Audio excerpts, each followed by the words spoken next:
મજાજમાં? વાહ, બધાના મોઢા મલકે છે. કોઈ કહેશે કે આ શું છે?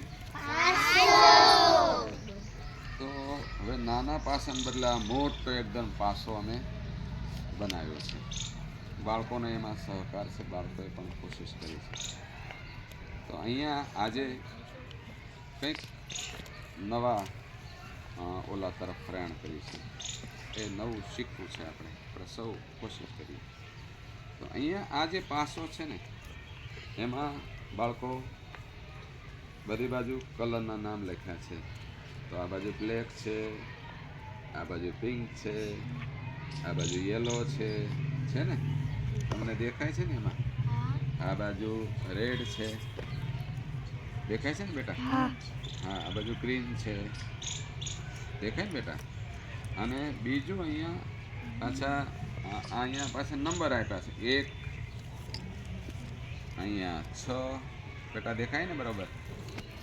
અહીંયા 2 સાથે સાથે ABCD ના લખેલી છે, ABCDE છે ને? તો એક પાસાને આપણે ઘણા બધા ઉપયોગ કરી શકીએ. કાન રોહિતભાઈ? રોહિત ખુશ છે. રોહિત હવે કહેશે. હવે આપણે આ એટલા માટે પાસો આપણે લઈએ છીએ બાળકો, કે આપણે કલરના સ્પેલિંગ છે ને, એ આપણે રોજ જોશું ને તો પાકા નહીં કરવા પડે. માની લો કે આ યેલો છે તો YELLOW છે, તો એ આપણને આવડી જશે. બરાબર?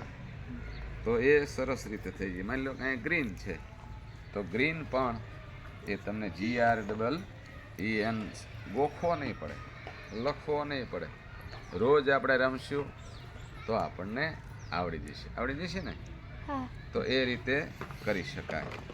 તો બીજું સાથે સાથે ABCD મેં તમને કીધું તો ABCD પણ આવડી જશે. અહીંયા અંકો પણ આપ્યા છે, એ પણ આવડી જશે. પછી માની લો કે અહીંયા અલગ અલગ કલર આપણે મૂકીએ તો એ કલર ઉપર કલર અને સાથે સાથે નીચે લખીએ તો એ પણ સરળતાથી આમાં શીખી શકાય છે. હવે અમારા અહીં બાળકો છે એ પાસો નાખશે, પછી આપણે વાત કરતા જઈએ. લો પાસો નાખવાની હવે. હા, તો અહીંયા ઉપર છે એ ગ્રીન આવ્યો. કયો બાળકો આવ્યો? તમે પાસો નાખો. હા, તો અહીંયા પિંક આવ્યો. કયો આવ્યો? તો અહીંયા પિંક શીખી શકાય, 3 પણ શીખી શકાય. ABCD ના અક્ષરો પણ શીખી શકશો, ABCD પણ શીખી શકશો. તો હવે આને મલ્ટીપર્પઝ, એટલે આના ઘણા બધા પાસાના ઉપયોગ આપણે એક પાસામાં ઘણા બધા ઉપયોગ આપણે કરી શકીએ. તો તમને ગમશે?